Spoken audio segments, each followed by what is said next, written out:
morning. Good morning, Your Honor. Morning, Your Honor. This is the matter of McDonald versus McDonald, D 15-518-905. The parties are present. Counsel, your appearances for the record. Morning, Your Honor. Alex Cubato, bar number 10592, on behalf of Michael McDonald is present. Good morning. Russell Collings, bar number 11363, on behalf of plaintiff. And Your Honor, we're gonna ask that this hearing be closed.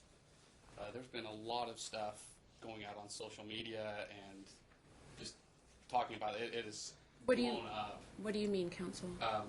Just almost everything that's happened in this case is now all over social media, on Facebook accounts, on different websites, and just the fact that Candace herself has had to, she's been getting requests and notifications from people she's never even met or heard of before, so she's disabled her Facebook account because of that.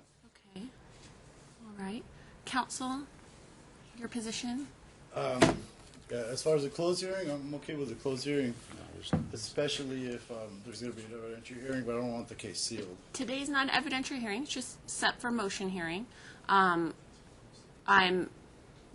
So do you have any objection? You stipulate to the closed hearing? It's up to you. Just closing this hearing. Yes, Your Honor. All right. So it sounds like there's a stipulation for a closed hearing. We'll close the hearing today. I'm going to ask everybody in the gallery to step out.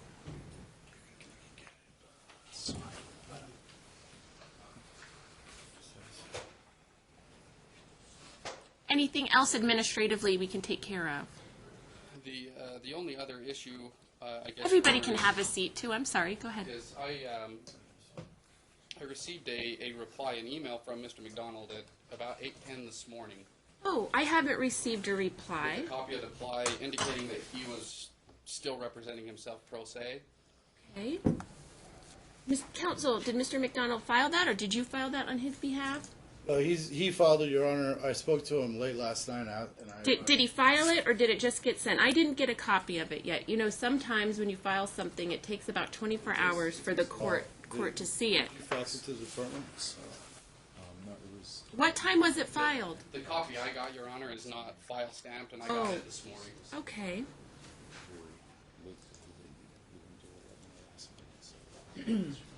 Client's indicating that it was supposed to be filed through his previous attorney, but it never was, so he filed it yesterday. A reply? He wrote the motion himself, so I don't. His attorney. His attorney, according to him, his attorney promised to file it on his behalf. File a reply on his behalf to a motion that he. Okay. Oh, you mean Mr. Luke? Is That's that right. correct? Oh, okay. All right. Well, I haven't considered it because it was filed so late. I'm going to strike it because it was filed this morning. I still haven't had an opportunity to look at it. I was here late last night reviewing this case, and I didn't see it then. So I don't have time to review it. And counsel and Mr. McDonald were about 30 minutes late for the hearing. So had I known about that, I would have had opportunity. I'm not going to take a break and review it now because I have a calendar with at least 10 other matters on this morning to review it. So everybody have a seat. Mr. Collings, I do have a couple of quick questions. If I may, Your Honor. Sure.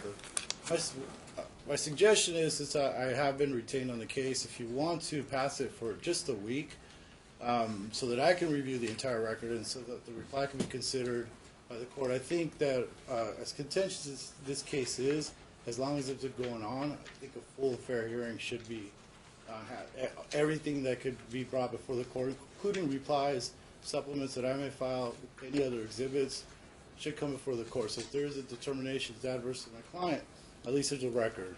Right. Counsel, your position as to counsel's request for continuance? Well, Your Honor, we were here on the 5th, and Mr. McDonald showed up with an attorney he had just retained the night before. They requested a continuance so that he could get up to speed on the record. We were ordered to speak, Mr. Luke and myself, which we did. You did, wonderful. And he informed me that he was not going to be going forward with representing Michael. Okay. We get a reply that's pro se, and then we show up, and we get another request for a continuance. This is Mr. McDonald's motion we're here on. If if we're going to continue, I would suggest that his motion be dismissed. If he wants to refile and he can meet with his attorney and refile, then so be it. If not, I think we need to go forward today. Counsel, what's your position? I think that would be a waste of judicial resource, a waste of everybody's time. There's already a pleading on file. There's an opposition, a reply's been filed. This court has not had an opportunity to look at it. Well, it was filed this morning while I was here in the courtroom waiting for you to get here I apologize, Your Honor. and your client. That being said, he is a pro se litigant. He's trying his best under the circumstances. Now, is there any prejudice to the plaintiff in this matter? No, there is none. She's got the kids. There is prejudice in the fact that she has to keep coming back to hearings and taking work off. Her employers are getting upset, and we just I'm okay with a telephonic appearance for just a hearing, Your Honor. Well, this is what we're going to do. This is Mr. McDonald's motion. He filed it on July 27th. We had a hearing 2 weeks ago in which counsel requested a similar continuance and was again retained the night before, and I granted 2 weeks. If this were the other way around and it was plaintiff's motion, I would grant a continuance for more time. But this is Mr. McDonald's motion. I've already gave him continuance so that his counsel can get up to date. To keep doing this does prejudice the plaintiff, and it prejudices the court. We continue to have the same hearing, and I prepare for the hearing in full based on what I've been provided, and my staff prepares, and we continue again. So we're going to go forward today with the motion hearing. I'm not going to consider the reply that was filed this morning. I've already allowed one continuance of the motion so that Mr. McDonald's counsel could get up to date. I'm happy to move forward today, and that's what we're going to do. Mr. Collings, my question to you was, what is the status of the criminal cases right now? Right now, I don't believe there's any further criminal cases. He's on probation. Okay. He's there's a stay away order. He's on an ankle bracelet for I believe a year. He is supposed to He is supposed to complete numerous domestic violence classes. Okay. We believe he was ordered to do 52 DV2 classes. He completed 14 while in jail and has not completed any since. Since he's been released? Yes. There was another DV2 counseling that had one requirement that has not been completed. A DV2 intake that has not been completed. And he was ordered to pay $1,585 that has not been paid. And then there was an appointment for a DV level 2 intake that was supposed to occur on September 11th, and it just says no show. Right. Counsel, do you know anything about those criminal cases? What's the status? Where are we at? My client could speak to that. Oh, certainly. Mr. McDonough, why don't you raise your right hand to be sworn? Do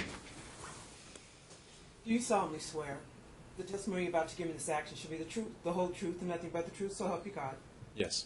What's the status of the criminal case? So, Judge, first of all, I'd like to bring up that there was contradictory orders to orders that was on a divorce decree that led me to get incarcerated. What's the disposition So, where we're at? Where we're at now, there is 3 violations of protective order. One for when I supposedly called her. Well, she called me from an unknown number. I called her back, and I supposedly called her back. Then she called me saying, "Give me more money. I'll let you talk to the kids." I call her back. She says that she's recording. There's also an order on the divorce decree saying that was superseded the TPO that stated that we could have reasonable phone conversations with the kids. So it was contradictory to the TPO. That was one violation which I got 179 days for. The other violation was on Veterans Day on 11/11 when she entrapped me to go to her parents' house, which you can verify on Talking Parents, said to come to my parents' house to pick up the kids for your weekend. I'm not there. I show up to pick up the kids, but she would not follow your order that was said to go do the exchange at the school parking lot. On Veterans Day, the kids did not have school. She would not follow those orders. She said to pick them up at the parents' house. So then I show up there. She's there. She calls the cops on me. I leave Your with my Honor, daughter. if I may just ask my client the question, have him answer.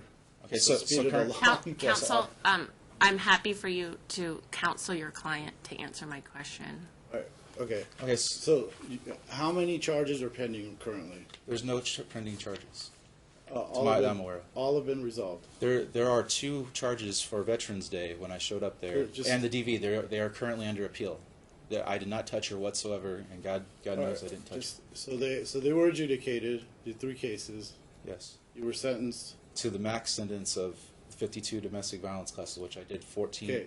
And you appealed all those decisions. The 2 that I could appeal, I did. The other 2 I took plea deals on because I didn't know my rights. And did you appeal it to the district court or the Supreme Court? It's currently in the district court in front of Rob Baer.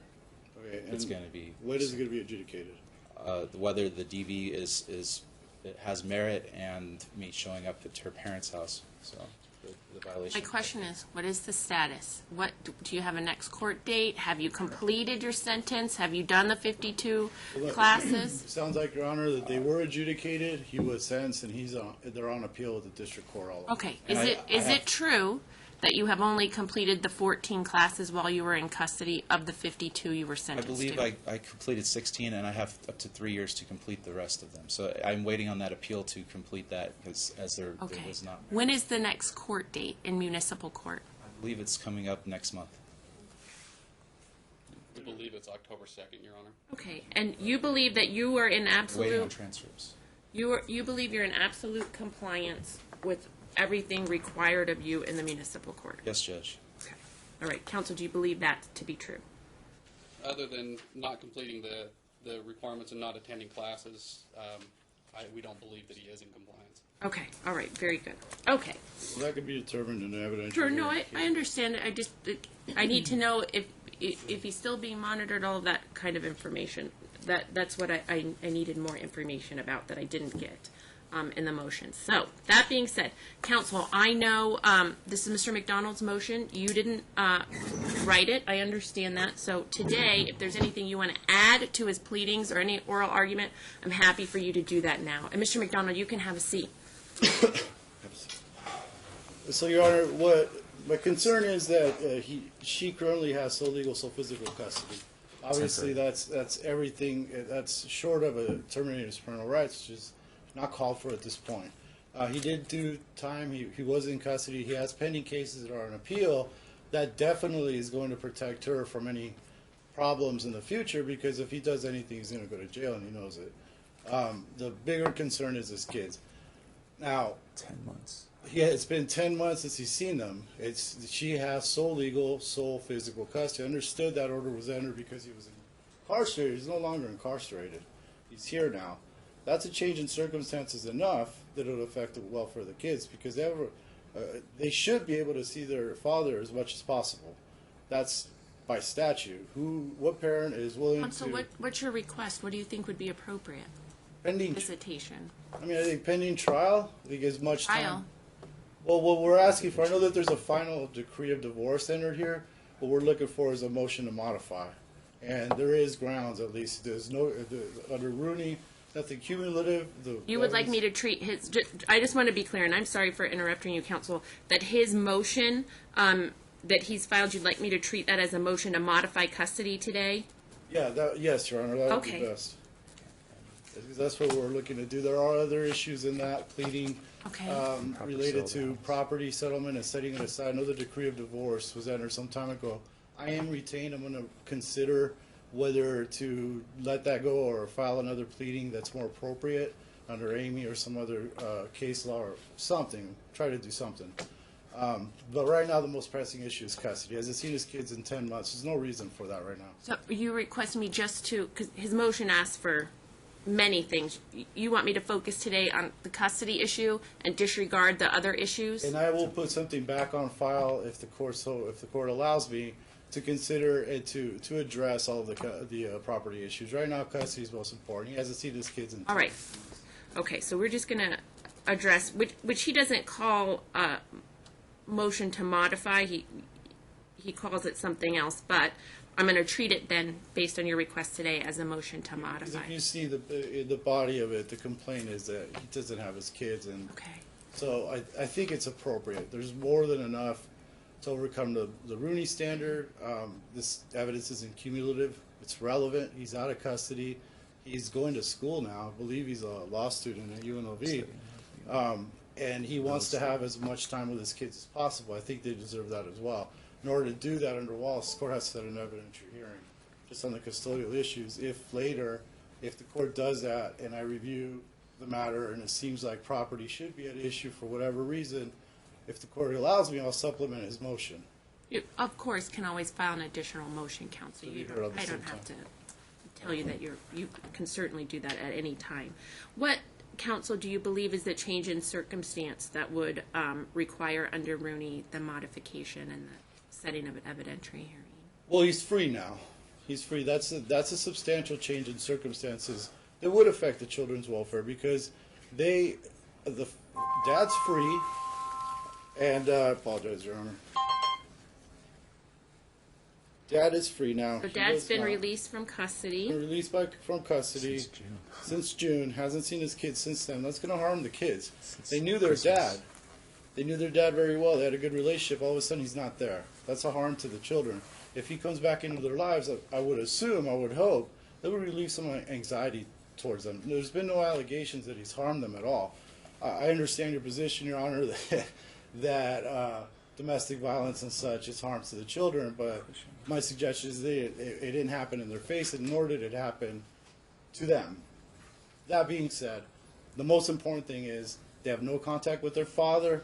One the more recent domestic violence, and I understand your position that Mr. McDonald believes that he was wrongly convicted, that one of the children was being held by Mrs. McDonald when Mr. McDonald pushed Mrs. McDonald in an effort to get the children.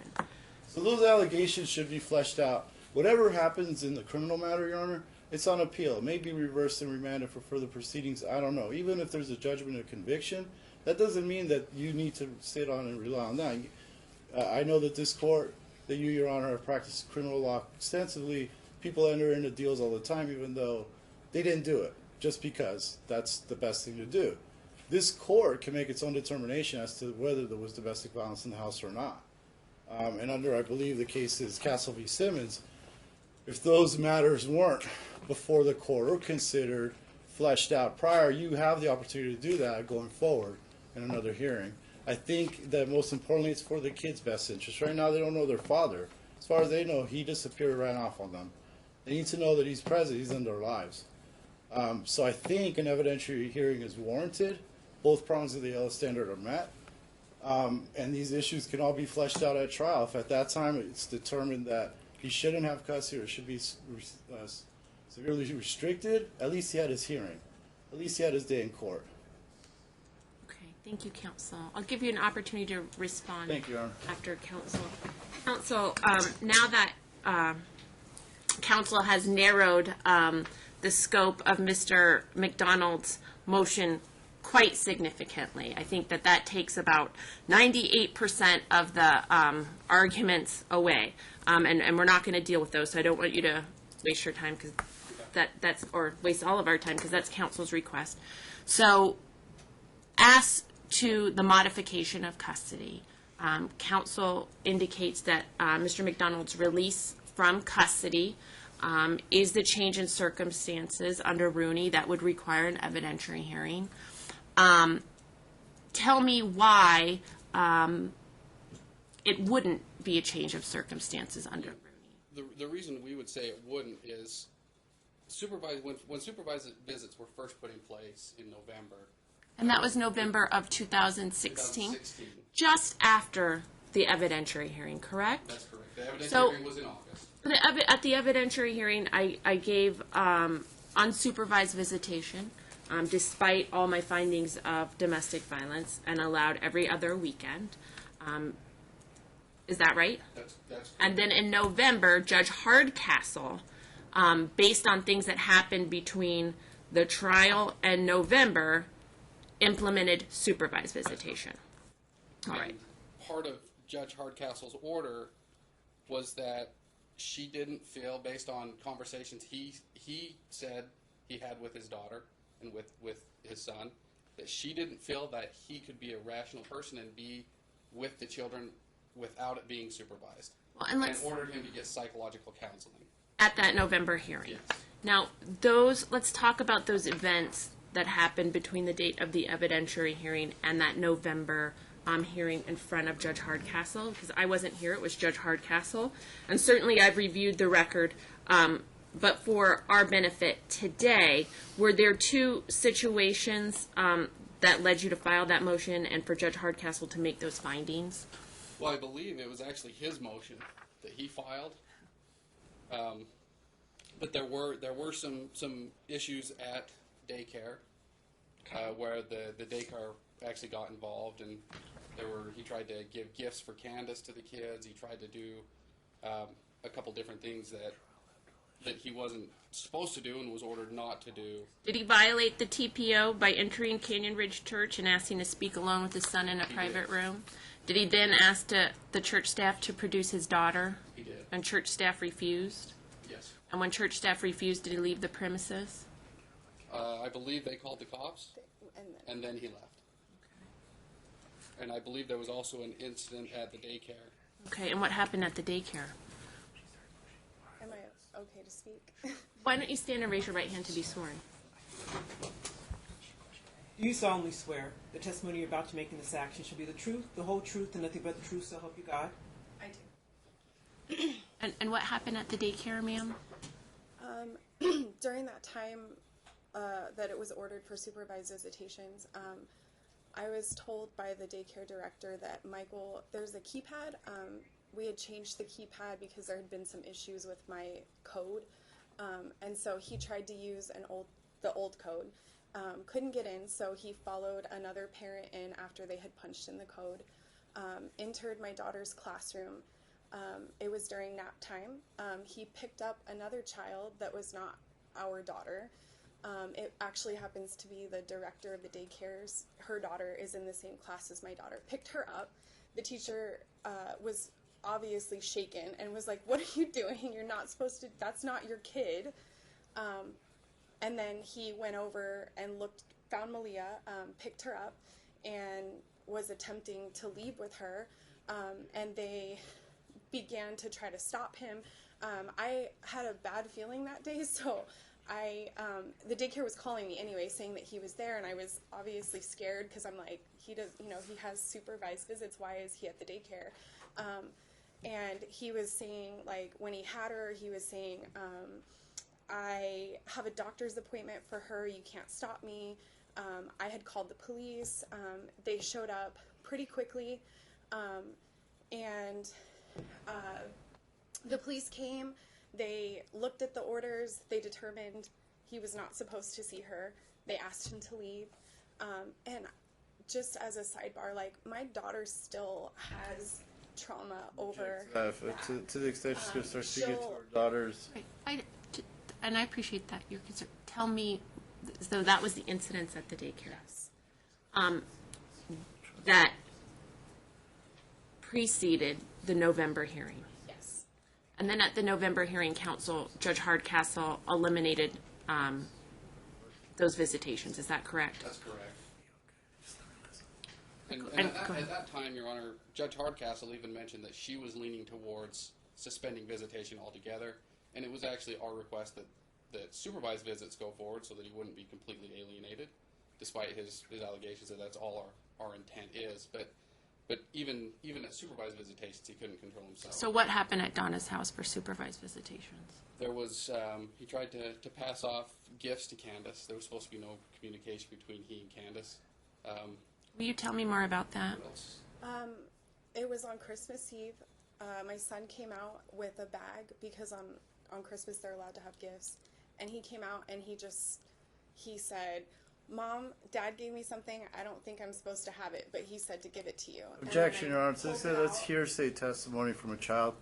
I'm going to strike the words of the child. I'm not going to consider that. But for today's purposes, because I wasn't at the November hearing or the January hearing, Understood, and I've reviewed those videos and the transcripts, but I do need to understand a little bit more about what Judge Hardcastle was doing in November and then again in January when she eliminated supervised visitation for Mr. McDonald just before he went into custody.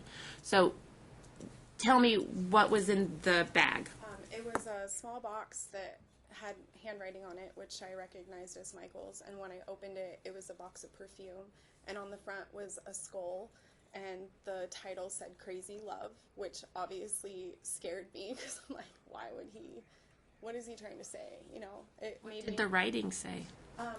The writing on the box, the perfume was called Crazy Love, and it was like a skull, and it was green, and I'm like, what the heck does that mean? And beyond that, there was another situation where Michael was late, and the Donna's house people said that I could leave because it was within that certain amount of period of time, and so as we were leaving, he showed up. And he was yelling, and, you know, we're driving past, and my kids were in the car, and I'm, you know, obviously trying to avoid them not seeing anything else that would be traumatizing to them. But he was throwing his hands up, and then my son's like, why is Daddy upset? And I'm just trying to explain, like, you know, I'm gonna strike. I'm gonna strike what the Thank you, Aaron. kids say. I'm sorry. No, that's okay. I was just anticipating counsel's request. That's all right. So those were the main incidences that happened. At Donna's house. Beyond that, Okay.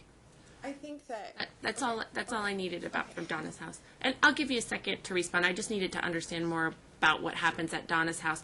The report from Donna's house gives me a rough outline of those events, but I needed to know more. So, counsel, from what I've read and reviewing the hearings, it seems as though those incidents made Donna's house close the case and said that Mr. McDonald and this family were unsuitable for supervised visitation at Donna's house, and Donna's house was unwilling to continue supervised visits. That's my understanding as well, Your Honor. All right. Okay. So, and I'm sorry to interrupt you so much. That's just the information that I needed from you guys today. So, anything else you want to tell me, counsel? Well, just the fact that since that time, there were, and it was included in our opposition, there were letters sent from jail to the kids that, knowing that the kids can't read, they were more directed at Candace, but it was, if the kids could have read, there were instances of saying, your mommy got me thrown in jail, your mama stole from me, Check to that. why would your To the mama extent do all we don't this? have the letter here. But we do have do the have letters. the They're letters. attached to the opposition. So I did review those letters. I don't know that they're authenticated. Or No, I don't know that either. Is your client saying that he didn't send these? This isn't his letters to his children from jail? this time, given that he is pending a lot of criminal cases, I'd rather him not answer questions like that that may get Okay. him in more trouble. Here's what I would, if I may, Your Honor. Sure. This is all the more reason to have an evidentiary hearing, because here's what happened. Since the first order granting him custody every other week, it's changed to supervised, and then it's changed to nothing. And what's happened in between? No evidentiary hearing. Under Wallace and under Rivero, to change custody, even if it's just timeshare, when there's a custodial, non-custodial parent, there has to be a trial so that this doesn't happen. So we don't walk into court, testimony from one party. I don't know what she's talking about. I'd like to depose her first to figure it out. I don't have anything that will allow me to rebut anything that they're saying, aside from my client frantically speaking in my ear. I think an evidentiary hearing is more than warranted based on that. It sounds like they have a lot to say. I want to hear it on the stand so I can cross-examine them. All That'd right. be great. Let me allow counsel to continue his argument, then I'll give you an opportunity to respond. Thank you. Go ahead, counsel. And Your Honor, just with the Facebook posts that have been going on, and plaintiff's inability or defendant's inability to take accountability for his actions that have resulted in what's happened to him in this case. He's still sitting here today, claiming he's never filed anything in this court showing that he's appealing these cases. He's never filed anything to suggest that that's even happened other than him saying it.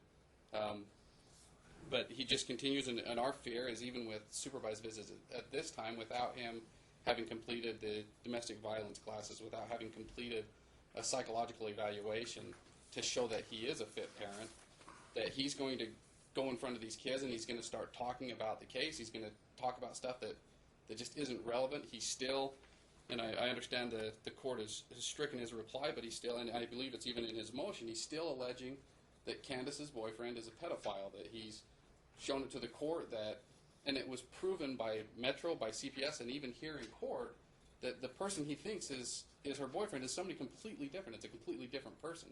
And Metro substantiated that. They confirmed by doing a check and with the name check, with social security number, that it is not her boyfriend. He's never been convicted of anything.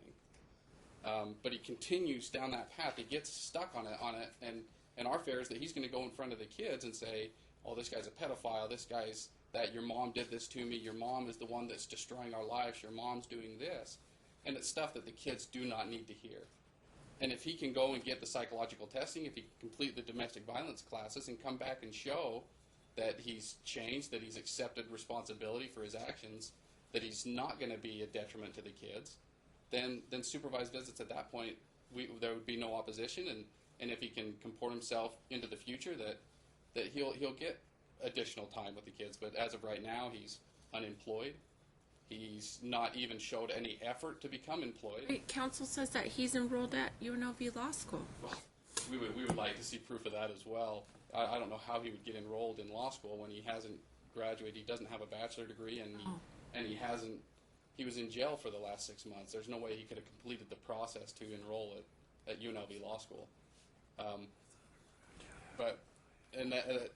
To us, that just goes to additional lies and deceit that he's willing to go through to try and do whatever he has to take. He's already made that claim that he'll do whatever it takes. He'll continue bringing her back. He'll do whatever. But instead of going out and trying to find a job, instead of trying to better himself, he's traveling the country and showing up at court hearings on a daily basis. I don't know what you're talking about, counsel. He's became a member with the Veterans in Politics that show up and sit in on Yeah, court to this, hearings. Your Honor, they wanna. This is completely irrelevant. It's prejudicial to my client. It's very well known that organization is, as they state, at war with the family courts. To raise that, I think it's completely inappropriate. It has nothing to do with these proceedings at all. Well, it does, Your Honor. It doesn't, actually. It does because Is it he's- relevant because he's not working? Because he's not working, he's not even trying to work. He's not trying to do anything to better himself. Give me your card. Okay. Yeah, Last Anything 2 else, weeks, counsel? he was in Washington D.C. and Florida, and if he's claiming if he's claiming he's broke and destitute and homeless now, how is he traveling the world? Instead of paying his portion of medical care, his portion of daycare cost, his child support. He's not shown any effort to change his past or what he's been throughout this entire case. And with that, Your Honor, we would suggest until he can complete the psychological counseling or complete the DV courses, that we stay status quo and no visitation is allowed at this point. All right. Your Honor, whether he's. And I didn't see what you were showing to counsel. I showed him his rebel ID card. Oh, from law school. Okay. From school. Well, he's an undergrad at UNLV. Okay. Planning on going to law school, taking the LSAT, the whole deal. Okay. Again, Your Honor, there's a lot of testimony going on here, a lot of stuff this court's never heard that does affect and point towards what's in the best interest of the children. If they're lying, if they can't prove up the things that they're saying, if they're embellishing, that clearly would go to show the willingness to frustrate his visitation and frustrate his time, and a willingness to harm the child emotionally and developmentally because they want him out of the kids' lives this bad. It's too much right now. He hasn't seen his kids in 10 months. Regardless of what's been happening, I think a mother, in the best interest of their children, would try to arrange for the kids to talk to their father. But she's taking it personal. Whatever's between them is personal. It's rubbing off on the kids. That's a problem. And I think given everything that's been stated here, all the facts that are disputed, not disputed, all I could do is I refute everything because I really don't know the truth of the fact. That's what trial's for. If they have a point, prove it up. Counsel, you're a little late to the party on this one because it's been going on for a while, certainly. So some of the allegations are not allegations, but facts that I've previously found. Others are the result of convictions in criminal court. Which this court does not have to take as gospel. You can make your own findings. So his contention is... The conviction creates a rebuttable presumption under our standards, correct? Well, sure, but I get to rebut it and bring up all this information and evidence that he's telling me and that he wants very badly to tell the court. I don't want him to right now. But all those things can come out. They can be fleshed out. This court can determine, regardless of what the criminal courts said, whether or not a DV occurred, domestic violence incident occurred. I think that's important under McMonigal or Castle v. Simmons. Even stuff that happened before the last order entered, the findings that you made, can be considered if they weren't fully fleshed out. It's the case law says it very clearly. So what's to hurt an evidentiary hearing? Get everything out, get it on the record, and if it turns out that my client is that bad, and he's that big of an animal, that supervised visitation or no visitation is appropriate, then so be it. At least he got his day in court, which he doesn't have right now. All he has is a hearing right now. It's a motion hearing. Counsel, I understand your, and I understand you're doing your job, that you don't want your client to speak today because there's a criminal case pending. At evidentiary hearing, I'd certainly, I think the plaintiff would certainly want to call him as a witness. And that's fine because So, counsel, when do you think, in 30 days, will he be allowed to speak? Because will the criminal case still be pending? I don't think so. When counsel will he? Because it's certainly his right not to incriminate himself, and that extends to this court. When would he be free to speak freely about these items? And I know I'm kind of putting you on the spot, but I'm just thinking calendar-wise, if I set an evidentiary hearing based on his request to modify custody, at what point? And I don't want him to have to speak, or you know. What I I want would to do like is ask him about procedural matters as far as the criminal case, where we're at. Oh, okay. That's what I was trying to get initially, and I felt like I couldn't get any information, So counsel. is there a TPO violation pending in any criminal court? There is no TPO pending. Was there in the past? There was as soon as I got out of jail, she applied for TPO. It was seen before hearing. Was it last year. violated? No, sir. And it was dismissed and brought up Okay. that she's Are bringing you more of the allegation. either pending trial or have been sentenced and are pending the completion of requirements in any criminal court here in Nevada?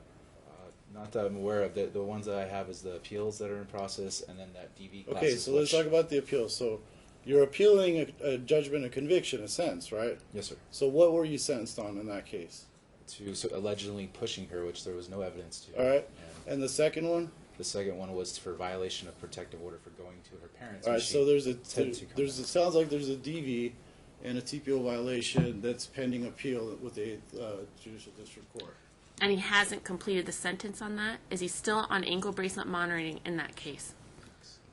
October 6th. It's going to be, the ankle bracelet's going to be removed October 6th, Your Honor. Okay. Right now, everything's stayed pending the outcome, and Oh, they've stayed his sentence pending the NCOT out? they always do. As far as I know, they always. I know you've done that all. My understanding is that they stay it pending the outcome of the appeal, and those are fast tracked, I think.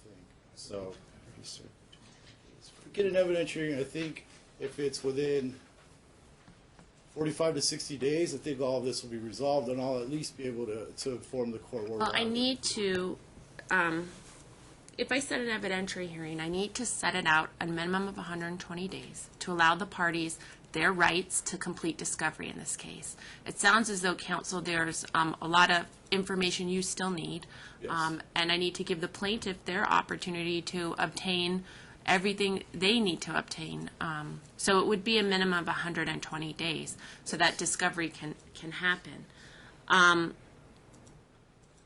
In the meantime, the order that was set and stipulated to by Mr. McDonald's counsel in the spring when Mr. McDonald was in custody was to temporarily, based on his custody status, change custody to sole legal and sole physical to mom, based on Mr. McDonald being in custody.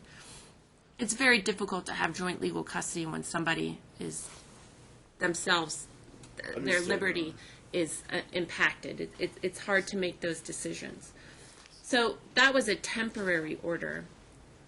Can we adjust it now that he's out of custody? Here's my concerns, and I'm ready to make my decision now. So you can have a seat, counsel, unless there's anything else that you need to say. If there's any concerns with regard to her safety, a mutual behavior order, or even a blanket no contact order, we'd be okay with. If there's that concern by this court. Counsel? That's already in place based on his I believe it's a 1-year order, and we believe, and even the ankle bracelet, we believe There's a it's stay for away a year. order There from is a stay away order. municipal court. Okay. Yeah, and we would also like the no contact order to stop the incessant emails that she gets. Right now, she's getting emails from Mr. McDonald? On talking parents. And Despite the stay away order in municipal court? yeah, she's got some as recently. When was the last one? 2 days ago. 2 days ago. But So is there a stay away order in municipal court? There's always a no contact order in these Correct. courts. And so I'm surprised that Well, but- despite the no contact order, there seems to be contact. Well, those no contact orders almost always exclude communication concerning the kids, and that's what he's alleging was going on. If they're saying it went beyond the scope of that, again, it requires a trial to prove that out. Because if Well, they I've seen some, stuff they up, attach some of the talking parents they're printouts. unauthenticated. They're not authenticated. okay. It's not the best evidence. I'd object to all that. We really just need a trial All right. Okay. Well, I'm ready to issue my decision. and a behavior order probably. But we already have we've had a behavior order for about 2 years. We've had a stay away order for about 2 years. We've had stay away orders from municipal court. We've had TPOs. We've had it all. Judge, can I speak to that, At please? this point, no, you can't. Have a seat, please. Sit down. Sit down. It's been, wow. 10 months without seeing his child, obviously, it's going to cause a lot of aggravation. It's going to cause him to act in ways that he shouldn't act. It happens to every litigant. I'm sure you've seen it here in court before. It doesn't reflect their nature or who they are as a person. Right now, as of now, yes, in the past, there may have been this, that, and the other thing that causes court a lot of concern. I don't think that depriving them of custody altogether is the answer. She's the one that's afraid. And I think, and counsel has indicated the same. Right? He And so said what- he didn't want, they didn't want to eliminate him. They wanted him to have supervised visitation. That's why I consider supervised is just for that. I know that you're just in court yesterday. Your next trial setting is probably in March or April. He has to do supervised visits and all that time. It's going to harm and destroy his whatever shred of relationship he may have with his kids. Maybe if we could do it a little more, it doesn't have to be overnight, but I would suggest a couple, 3-4 hours on the weekends every Saturday and Sunday in a public place, just so that he can bond with his kids, have a good time with them, and they're not in danger or at any harm. All right. Counsel. Your Honor, we would oppose that until he is able to complete his class, complete the psychological counseling, and if he can complete that and show that there is no issue, then we could look at. He's actually in counseling, Your Honor. In that approach. He completed 14 of his 52. I heard from the beginning. And this is from Nancy Sargent Hunterton, a social worker. Oh, okay. He's going through counseling. And With the social worker? it's a MALMFT. Oh, okay. I rarely Marriage have- and family therapist. Okay. Anything else? All right. I believe so, Your Honor. Thank you, counsel. I appreciate your arguments today. I'm a bit concerned because the facts, as alleged in Mr. McDonald's motion, just the basic facts are incorrect. It says that they stipulated via to the divorce. It's almost as if Mr. McDonald's discussing a different case in his motion and not his own. And I understand that counsel didn't author that for him. That he did that pro per, but I need to take a moment to address the basic facts in this case and the history of this case so that we are all on the same page, because it seems as though just the procedural facts have been lost somewhere in translation. The parties were married September 8th, 2010, and a complaint for divorce was filed just 5 years later, July 31st, 2015. On June 29th, this court extended the TPO that was issued by the hearing master in this case, and the plaintiff alleged prior to trial at least 10 violations of that TPO. He sent prior to trial an 8-page letter cautioning the plaintiff and making threatening statements regarding her consequences if she didn't give him joint custody, and that he would take drastic steps to get his way. Mr. McDonald's original attorney passed away during the litigation prior to the first trial sitting. The court, sua sponte, with my own minute order, continued the trial 60 days so that Mr. McDonald could obtain new counsel. In fact, he did obtain new counsel and was represented by Mr. Anderson and Mr. Smith at motion hearings prior to the evidentiary hearing, and at the evidentiary hearing and trial that was August 16, 2016. As I've said before, Mr. Anderson did an extraordinary job for Mr. McDonald at that evidentiary hearing, especially on the show cause issues. The trial court found several incidents of domestic violence that occurred during the parties' relationship, that Mr. McDonald held down after back from her from incident.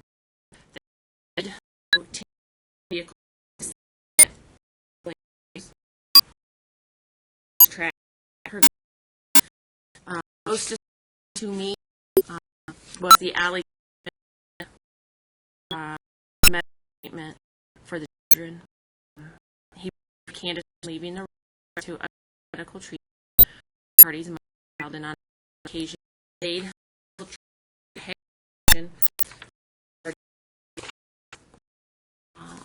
as a result, I awarded primary physical custody to Mrs. McDonald and created a visitation schedule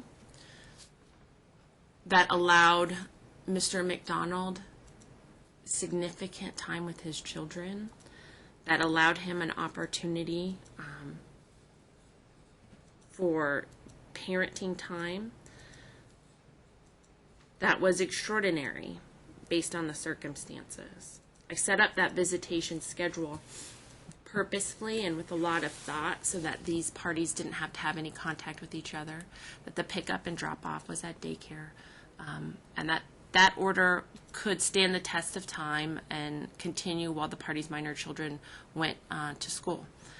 Mr. McDonald was unable to maintain that schedule. Mr. McDonald, did you want to say something? Can I refute some of that, Your Honor? Like, I would like to. Just please, I'll talk to you about it after she's making her ruling. Thank you, counsel. Mr. McDonald, on August 21st, just days after the trial, violated the TPO by entering the Canada Ridge Church and asking to speak alone with his son in a private room. When he asked church staff to produce his daughter, church staff refused and contacted law enforcement. Mr. McDonald left the premises. On November 11th, Mr. McDonald grabbed Candace, pushed her out of the way while trying to get to the couple's children in violation of the TPO. Mr. McDonald was found guilty of domestic violence, and time was imposed. Ms. McDonald's continued concerns for her safety and the safety of her children are well-founded in the facts already found by this court and Mr. McDonald's continued behavior in this case. He has time and again demonstrated his inability to abide by the terms of the district court's TPO, behavior order, stay away order. He has time and again demonstrated his inability to follow the orders of the municipal court. Based on his behavior at Donna's house, and Judge Hardcastle changed his parenting time, his visitation time, to supervised time at Donna's house, which is the court's program that allows for supervised visitation by a third party. Mr. McDonald was unable to behave himself and abide by the rules at Donna's house.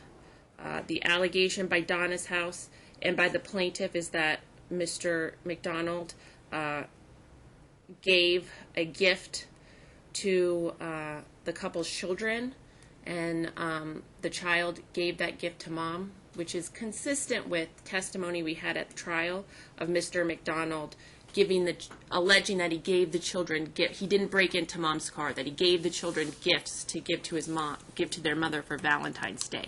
So it's very consistent with that gift-giving behavior that we've heard about before. And that the gift was perfume with a skull and crossbones on it, called Crazy Love. The name and graphic are not lost. Their significance is not lost on the court. Counsel and Ms. McDonald have been, despite all of those things, rather reasonable in their request. Their request today is that Mr. McDonald not be denied his parenting time, that he just at least finish his domestic violence counseling, that he get the psychological evaluation that Judge Hardcastle ordered in November that we have yet to see. Judge Hardcastle was concerned by his behavior in court, his inability to answer questions, his focus on things, his inability to understand what's going on or what the historical facts are in this case, which I think some of that is set forth in his motion that he filed with the court and can be seen there.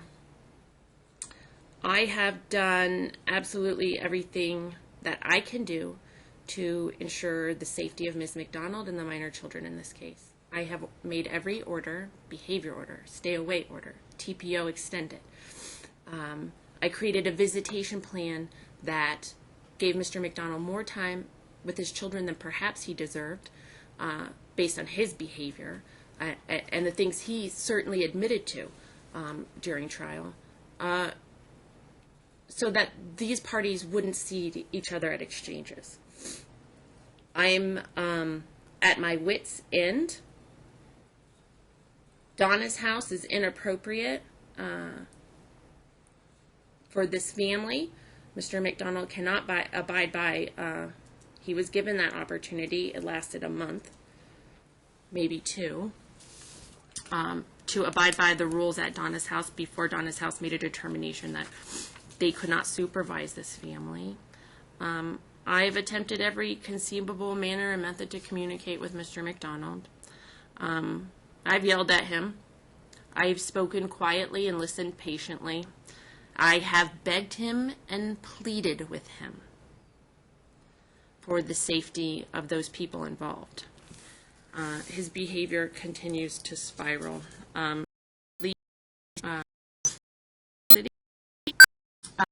In early spring, based on prior ruling, the court any filed a motion to date or by custody, but to each circumstances at this point.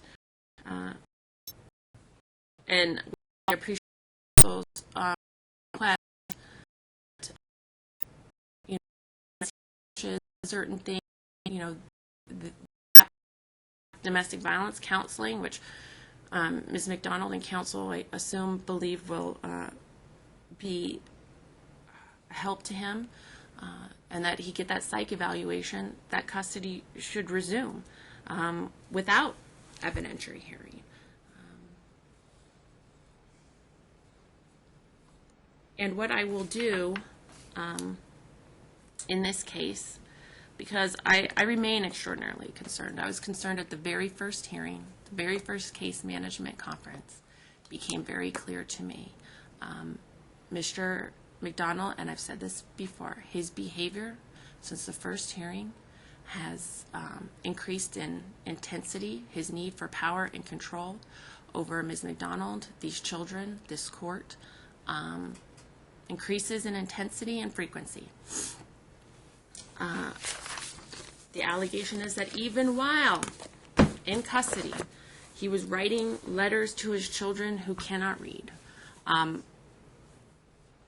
It's difficult for me to understand what I need to do in this case. But I am at this point. I have no more resources. I have no more orders.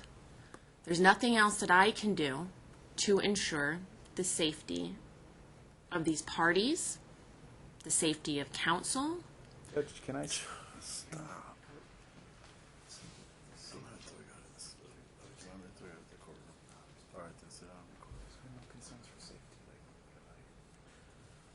I am going to grant counsel's request for an evidentiary hearing in this case. Thank you, Your Honor.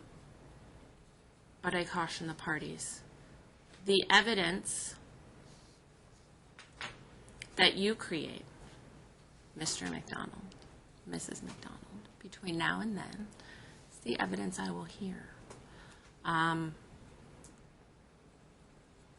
That hearing will not be, and I will not consider plaintiff's request that if he finishes domestic violence or if he gets his psych eval, then the court will reinstate any visitation or create visitation. This is a motion to modify custody. The change in circumstances, he's out of custody. That's the change in circumstances. That's what we're moving forward with. I am concerned because, as I've told you, I don't have a lot of resources. I don't have a lot of safe places for visitation to happen. He can't follow the rules at Donna's house. He hasn't showed me that he has changed, that he is able to, while he's out of custody, and that's a change in circumstance, and now he's certainly available for visitation, because of the extraordinary domestic violence in this case. Because of the threats and my concern of child abduction in this case.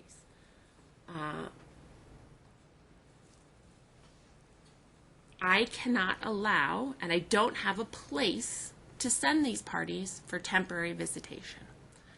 I am concerned, and so, based on that, the temporary order will stand with a few changes. I will not allow any communication via talking parents anymore. I am incorporating the stay away order from municipal court. Stay away means stay away. It means as follows, and I have said this, Mr. Collings, probably 5 or 6 times in this case, but let me say it again. It means you cannot be in the same place. You cannot go to her residence, cannot go to her place of employment, cannot go to her place of worship, cannot go to the children's school. You cannot email her. You cannot send her a letter. You cannot send the children a letter. You cannot send them an email, a text message, no Facebook, no MySpace. I don't think people really do that anymore. No social media of any kind, no Snapchat, no videos, no nothing. No carrier pigeon, no smoke signals, no contact. No contact means no contact, means no contact. This might be the 8th time I've said that in this case. Today, if there are any questions about what no contact me now, so that there's no parents. Your Honor. All right. I'm hopeful that I've said it in terms that are very simple, that everybody, counsel, if you think that I am unclear about something or you have a question in your mind about that, will you ask me now so that I can clarify it? I fully understand what the court's goal is, and I will explain it to him thoroughly. No third-party contact, no contact via any form of communication. I've done many TPOs, and I've been in these courts a lot. I can explain it to him, Your Honor. Thank you, counsel, and I rely upon you to answer any questions that he might have. And I think I can rely on you to do that, certainly, counsel, and I take you at your word. If there is an issue or you think that there's some confusion or that I've perhaps explained that in a way that he didn't understand, that you will take the time to make sure that he does understand that today. I appreciate this court's ruling. Very happy about it. What I would suggest is, I mean, the visitation is so restricted, it's so limited, and you've indicated that everybody wants this guy to prove that he can be a father. He's interested in it. The only way to do that is to actually give him time with his kids. I know Donna's house is given to the boot. It's not the first time they did it. Do it to a lot of my clients, actually. Unfortunately, you can reinstate that, Your Honor. Not willing to do it right now, and here's why. The nature of the violation to me was so egregious, and is consistent with past behavior in this case with gift giving. The nature of the orders were so explicit. It was so close in time to a hearing in this case where he just lost his weekend visits, and Judge Hardcastle gave him the supervised visits, and it was so close in time to that it's very concerning to me. I totally understand the concerns the court has, and you obviously want to err on the side of caution. But that being said, again, those were allegations made after the decree of divorce. There's no trial where any of that was proven up. It's easy to get up here and make this, that, and the other statement. All the other side can say, I lied. Or Counsel, that didn't happen. Make-up visitation may be appropriate. If we that. find out that Mom has concocted this story and that there was no perfume bottle and that this perfume bottle with the skull and crossbones wasn't given, certainly it's not for these little children, wasn't given to the children, then I would absolutely entertain your request for a make-up visitation. At this moment in time, I feel as though, and I've tried to be extraordinarily transparent so that counsel, you understand what I'm thinking and where I'm at, that I just have no more resources, no more options. There's nothing else or no order I can make that's going to stick or work, or that I think at this point Mr. McDonald will understand and abide by. And I appreciate that, Your Honor. What I would suggest then, and I appreciate indulging my argument, once these cases are resolved one way or the other, if I could put a motion back on counter, on Chambers counter, just to review and reevaluate after the criminal matters are all resolved. Maybe he's acquitted, maybe he takes a stage education, maybe it's something less than what it is now. Maybe based on that, the court would be more willing to open the door, if I could just have that opportunity to do that. So you have every opportunity to file a motion in this case whenever you'd like. I'm not going to limit or prohibit when you file a motion. I'll tell you that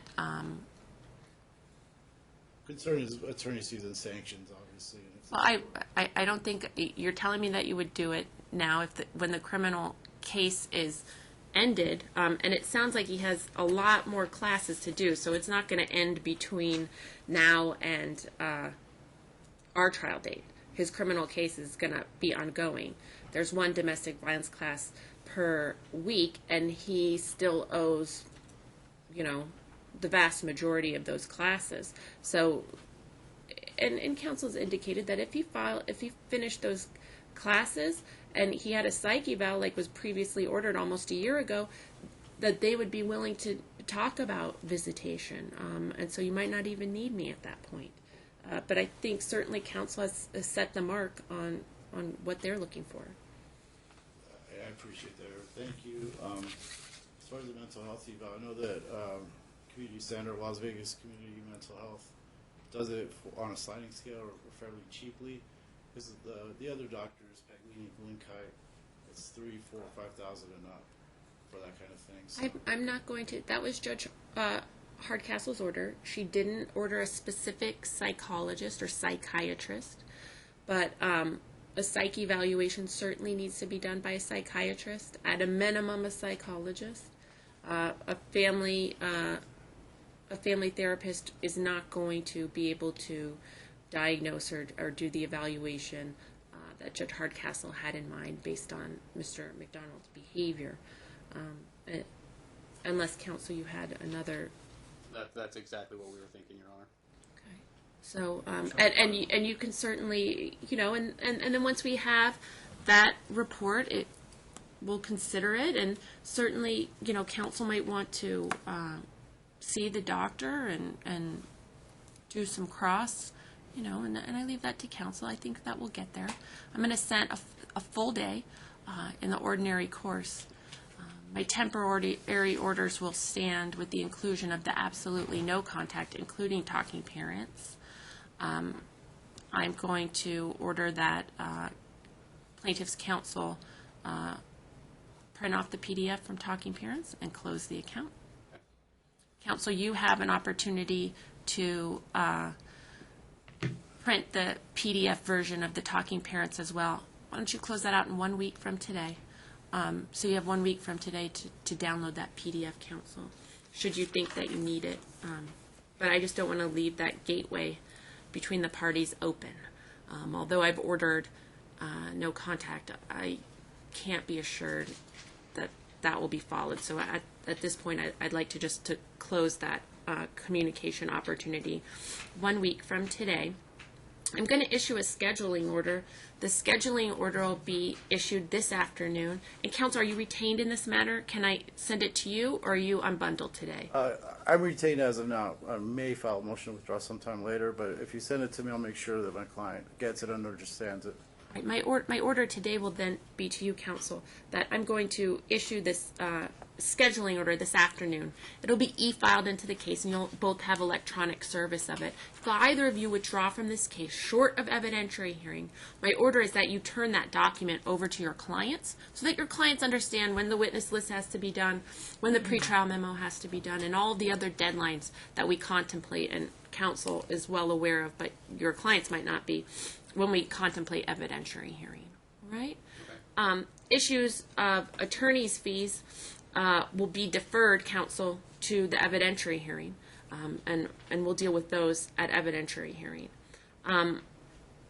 I will set full day and calendar call now, and then I will give you your scheduling order this afternoon. Right? Friday, March 16th at 9 o'clock. Sorry. Did I say that again? Friday, March 16th at 9 a.m. Calendar call. March 8th, 10 a.m.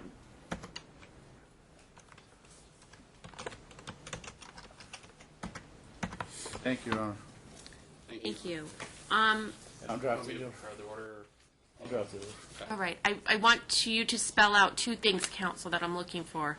The stay-away order, and that violation of the stay-away order would lead to contempt time between today, this moment, and evidentiary hearing until further order of the court, and that no longer will the parties be able to communicate via talking parents. I will Right. include that. Thank you so much. Can you clarify that as well for 179 days?